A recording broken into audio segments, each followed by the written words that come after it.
തുടർച്ചയായിട്ട് നമ്മൾ വേദനിപ്പിച്ചുകൊണ്ടേ ഇരുന്ന് കഴിഞ്ഞാൽ ഒരു ദിവസം ഒരു ചെറിയൊരു കാര്യം മതി അത് പൊട്ടിപ്പോകാനായിട്ട്.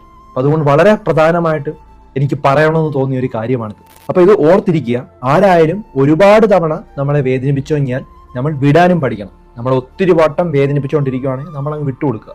അപ്പൊ നമുക്ക് തോന്നും ഞാൻ ആത്മാർത്ഥമായി സ്നേഹിച്ചൊരു വ്യക്തിയല്ലേ, ഞാൻ ഇത്രമാത്രം സ്നേഹിച്ചൊരു വ്യക്തിയല്ലേ. പക്ഷെ നിങ്ങളെ മുറിവേൽപ്പിച്ചുകൊണ്ടേ ഇരിക്കുകയാണെങ്കിൽ നിങ്ങളത് പറയുക, മുറിവേൽപ്പിക്കുന്നുണ്ട് എന്ന് അദ്ദേഹത്തിന് അല്ലെങ്കിൽ ആ ഒരു ലേഡിയോട് പറയുക. പക്ഷെ അതിനുശേഷവും മുറിവേൽപ്പിക്കുകയാണെങ്കിൽ നമ്മൾ അല്ലാതെ ജീവിക്കാനായിട്ട് പഠിക്കണം.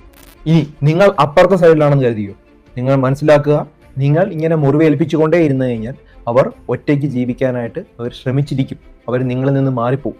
മനുഷ്യന്റെ സ്വഭാവം എന്താന്ന് പറഞ്ഞു കഴിഞ്ഞാൽ നമ്മൾ കിട്ടിക്കഴിയുമ്പോൾ അതിന് വിലയില്ലാതെ മാറും, പോയാൽ എന്ത് ചെയ്യും, നമ്മൾ കിടന്ന് കരയും.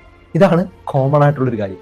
അപ്പൊ കിട്ടിയവരോട് ശരിക്കും ഒരു കൃതജ്ഞതയൊന്നുമില്ല, നമ്മൾ പോയി കഴിയുമ്പം നമുക്ക് വിഷമിക്കും. അപ്പൊ ഭാര്യ വീട്ടിലുണ്ടായിരിക്കുന്ന സമയത്ത് ഭാര്യയുടെ വില അറിയില്ല, പക്ഷെ അവളെ നഷ്ടപ്പെടുന്ന സമയത്ത്, അല്ലെങ്കിൽ അവളെ കാണാതിരിക്കും, അല്ലെങ്കിൽ മരണപ്പെടുന്ന സമയത്ത് നമുക്ക് ആ ഒരു വിഷമം നമുക്ക് തോന്നും.